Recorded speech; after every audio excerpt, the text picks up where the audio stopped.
Hello everyone. In this topic, I am going to take up some important points related to excretory system one by one.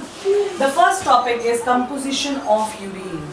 We have in last videos we have done how urine is formed. Now we have to do what are the various components which are there in urine.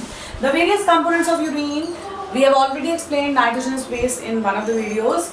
They involve all the parts here. The composition of urine is urea. It contains urea, uric acid, ammonia, salts and water. Urine is composed of all these substances. One important question here is that why or which pigment gives yellow color to urine. The pigment is urochrome, urochrome.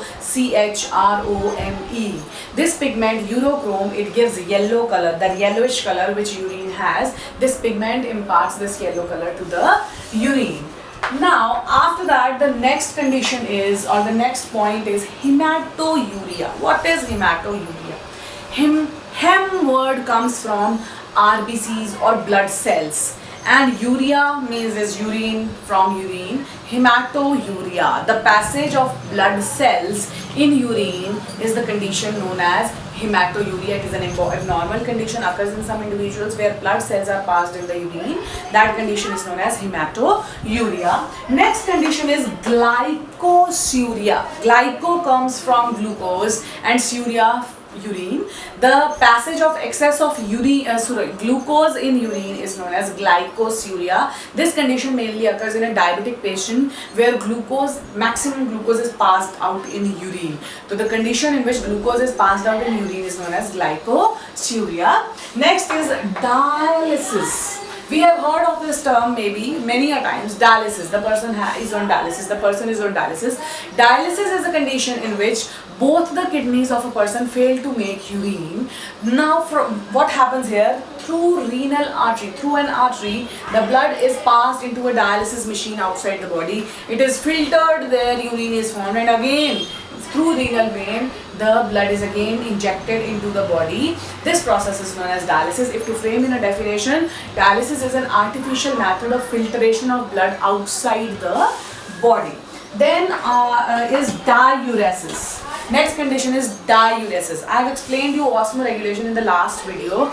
The process of maintenance of water balance in the body is osmoregulation. What is diuresis? A condition in which a person drinks maximum water and that water is frequently passed out. The passage of more water in urine is known as diuresis. I want to quote here that it is not an abnormal condition. It is just a condition which can anytime occur in it. Suppose you drink 7 to 8 bottles of water in a day. Obviously you will urinate more. That condition is known as diuresis. Or you can say you are having more tea. That will lead to a condition in which you will go frequently to water. That is same in the case of alcohol. You are consuming alcohol, you will go more frequently to pass out urine. This condition is diuresis. Here I will quote one thing more. What are diuretics? Some substances, the intake of some substances increase the urine output of the body. That are known as diuretics. Some example of diuretics are nicotine, that is smoking and all.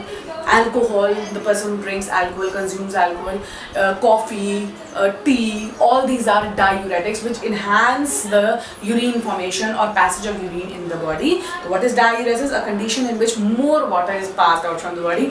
Quote again, it is not an abnormal condition, it is a condition which can occur in any individual anytime.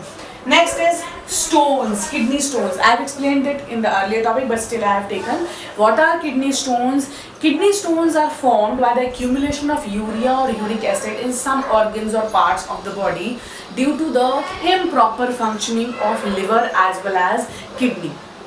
Liver is forming urea in excess. That kidney is not functioning properly and that urea is not excreted out from the body. It is stored in the body. Kahin jaake it gets deposited. It forms kidney stones, or you can also call it gout, kidney stones or gout.